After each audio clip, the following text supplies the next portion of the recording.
यादव समाज के नेताओं ने शोषित और वंचितों की लड़ाई लड़ी, चारपाई में बैठने का हक दिया, वोट डालने का हक दिलाया, बहन बेटियों की इज्जत बचाने का काम किया। क्या होता था 90 के दशक के अंदर? किस सामंतवाद की वहाँ पे तुत्ती बोलती थी? किस सामंतवाद के खिलाफ लालू मुलायम शरद यादव ने लड़ाई लड़ी? चाहता हूँ, यादवों को बहकाया जा सकता है, अगर ये बिगड़ गए ना तो समझाया नहीं जा सकता। आदरणीय मोदी जी नहीं और ना कटेंगे, वो जो बांटने वाला उसको पीटेंगे। ये हमारा तो आज अहिर शौर्य दिवस है और जो हमारे अहिर साथी यादव समाज के लोग जो शहीद हुए हमारे देश के लिए, उन सभी को हमारे तरफ से नमन है। और हमारे साथ अहिर रेजिमेंट के राष्ट्रीय महासचिव जी हैं। पहले तो सर आपको जय राधा माधव। जय श्री कृष्ण, जय यादव, जय माधव, बोलिए द्वारिकाधीश की जय। ये अहिर रेजिमेंट हमारा हक और अधिकार है। सरकार खामोश बैठी है, आप लोग जंतर मंतर पर लगातार धरना कर रहे हैं। धरना से कुछ नहीं होगा। अगर सरकार सुनती नहीं तो अगला कदम क्या होगा आपका? बहुत अच्छा है, आज आप लोगों को, मीडिया वालों को दिल की गहराई से धन्यवाद है। अभी मैं वीर अहिर धाम से अखिल भारतीय यदुवंशी महासभा का राष्ट्रीय महासचिव हूँ। राष्ट्रीय अध्यक्ष विजेंद्र यादव जी हैं। हमारी क्रांतिकारी टीम रथ यात्रा के माध्यम से द्वारिकाधीश से रथ चली हुई है, जो 24,000 किलोमीटर चल चुकी है। हरीश अहिर, उत्तम अहिर गुजरात से है। मैं इनके साथ रिजंगला वीर अहिर धाम से गया था, वहां देख के आया। वहां आंखों से खून निकल आया कि हमारे वो महापुरुष किस तरह उस लड़ाई को लड़े होंगे जहां ऑक्सीजन नहीं है, जहां -डिग्री में टेम्परेचर है। तो हमारे वीरों का इतिहास ऐसे नहीं मिटने दिया जाएगा। राष्ट्र सेवा तो यदुवंशियों का जन्म सिद्ध धर्म है। अहिर रेजिमेंट राष्ट्र रक्षा हेतु राष्ट्र के लिए केवल सम्मान, शहादत का सम्मान मांगा जा रहा है। आज भी अगर ये सरकार हमें सम्मान नहीं देती तो आज हम आजाद भारत में जी रहे हैं, न कि गुलामी की तरफ। इसलिए परम आदरणीय नरेंद्र मोदी जी से अनुरोध है। अभी मैं वहां देख के आया हूं अहिर धाम में, जहां 114 वीरों की शहादत का लिखा हुआ है, उनके मूर्तियां लगी हैं।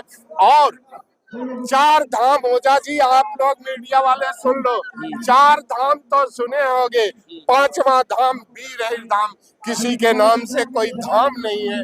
ऐसी कौम, ऐसी मार्शल कौम का इतिहास ऐसे नहीं मिटने दिया जाएगा।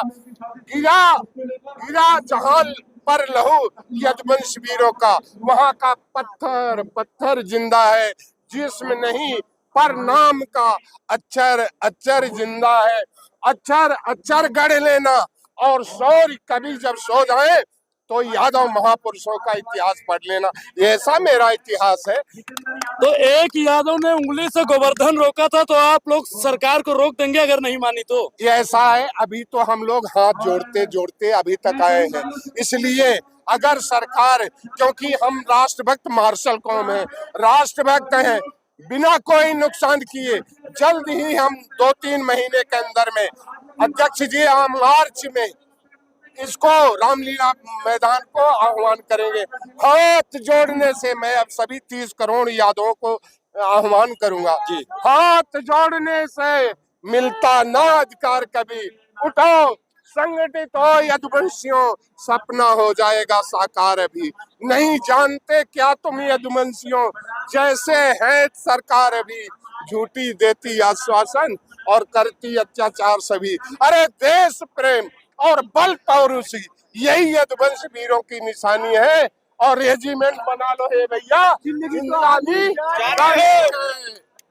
तो आप लेकर ही मानेंगे, क्योंकि जिस प्रकार से ललकार भर रहे हैं, रामचरितमानस में स्पष्ट लिखा हुआ है, पीछे होइए भैया, स्पष्ट लिखा हुआ है कि बिना नमाज़ तो जलस जड़ गए 3 दिन बीत, बोले राम सको तब भय बिन होए न प्रीत। तो भय दिखाना जरूरी होगा। ऐसा है, मैं आपको बताना चाहता हूँ, यादवों को बहकाया जा सकता है, अगर ये बिगड़ गए ना तो समझाया नहीं जा सकता। आदरणीय मोदी जी नहीं, लेकिन यदुवंशियों ने कभी किसी जाति में फर्क नहीं किया।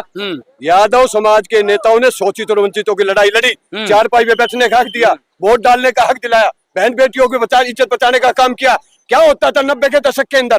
किस सामंतवाद की वहां पर तुत्ती बोलती थी, किस सामंतवाद के खिलाफ लालू मुलायम शरद यादव ने लड़ाई लड़ी, किसके लिए लड़ी? यादवों के लिए नहीं। यादव अगर देश के साथ गद्दारी करते और अंग्रेजों और मुगलों का साथ देते तो महाभारत की नारायणी सेना के बाद अगर किसी की पहले सेना थी वो अहिर रेजिमेंट हमारे वीरों की थी। तो अहिर रेजिमेंट आप लोग लेकर रहेंगे, हमारा हक है। वरना भारतीय सेना के अंदर सिख, जाट, गोरखा, मराठा, नागा, मार सब रेजिमेंटों को तोड़ दो, भारतीय सेना के नाम से बना दो, हम वापिस ले लेंगे अपनी बात। या तो आपका अधिकार दे या तो जितना भी रेजिमेंट है खत्म कर। भारतीय सेना में ही रेजिमेंट गठन करना होगा, भारतीय सेना में ही रेजिमेंट गठन करना होगा। रक्षा मंत्री होश में हो। तो भगवान कृष्ण के वंशज छल करके ले लेंगे, छल करके नहीं लेंगे जी, ताकत से लेंगे, हक से लेंगे जी। जैसे चाइना और पाकिस्तान मुगल अंग्रेजों को इस देश से भगाया था, इस देश की आजादी में सबसे ज्यादा शहादत और बलिदान, सबसे ज्यादा वीर तिलक इस देश का सबसे पहले 1947 आजादी का झंडा फहराने वाला brigadier Hukamchand Yadav India Gate पर इस देश का first freedom fighter of India. Tamil Nadu के अलग मत्तू कोने इस 33 करोड़ देवी देवता में सबसे बड़ा वीर ही था, वीरों में वीर, अति शूरवीर भगवान श्री कृष्ण के वंशज वीर। वही तो बता रहा है, 147 के अंदर है, छल करके बहुत चीज ले लिया। भगवान श्री कृष्ण ने अधर्म को बचाने के लिए, अन्याय को बचाने के लिए उन अन्याय के खिलाफ महाभारत लड़ा था। और आज भी ये यदुवंशी महाभारत की सीमा पर चाइना और पाकिस्तान को मुंह तोड़ जवाब देने के लिए कंधे पे नाम मांग रहे हैं। और एक बार ही रेजिमेंट बना दो, चाइनीज को चीनी चाय में मिला के उसको बोल के पी जाएंगे हम। लेकिन वीर दिनेश लाल यादव वही बुलवाने का उन्होंने भी की थी, 25 सांसद उठा चुके, 200 विधायक उठा चुके, बिहार, उत्तर प्रदेश, हरियाणा, मध्य प्रदेश विधानसभा में उठ चुका है। और कहीं ना कहीं जो लोकसभा राज्यसभा में उठ रहा है वो देश की सभी संगठनों को उठ रहा है। जल्द से जल्द आज यादव शौर्य दिवस के इस मंच पर हम नरेंद्र मोदी को कहना चाहते हैं, माननीय रक्षा मंत्री को कहना चाहते हैं, एक तरफ तो आप पटना की और लखनऊ की रेडियो में कहते हैं भगवान श्री कृष्ण के वंशज यदुवंशियों आप मेरा साथ दो, मैं आपको आपका अधिकार दूंगा। लेकिन जैसे यदुवंशी उसका साथ देते हैं, सत्ता में बैठा देते हैं, सबसे पहले उन्हीं के हक को छीनने का काम कर रहे हैं। हम क्या मांग रहे हैं? ना आरक्षण मांग रहे, ना सत्ता मांग रहे, ना राजनीति मांग रहे, हम अपने बाप का नाम करने मांग रहे और वो लेकर रहेंगे। और हक हमारा है। अरे सबसे ज्यादा कहते हैं पटोगे तो कटोगे, पटना नहीं है। हम पटेंगे और ना कटेंगे, वो जो बांटने वाला उसको पीटेंगे। ये हमारा बात कौन रहा आज जो वर्तमान में सत्ता में बैठे हुए लोग बोले हिंदू मुसलमान के नाम पर, तो ऐसी चीजें के नाम बताते हैं जो यादव को मार के देते, जिसने अंग्रेजों के खिलाफ इस देश की आजादी की 1897 क्रांति की लड़ाई लड़ी। ये नवंबर का जो महीना है, मैं देश के प्रधानमंत्री से मांग करता हूँ, ये नवंबर का महीना यादव मंच के नाम से घोषित कर देना चाहिए। 3 नवंबर को मतलब सब कुछ बांट दिया, जाति बांटने के बाद हम महीना भी बांटेंगे। ये जातियां किसने बांटी? यदुवंशियों ने कभी जाति नहीं बांटी।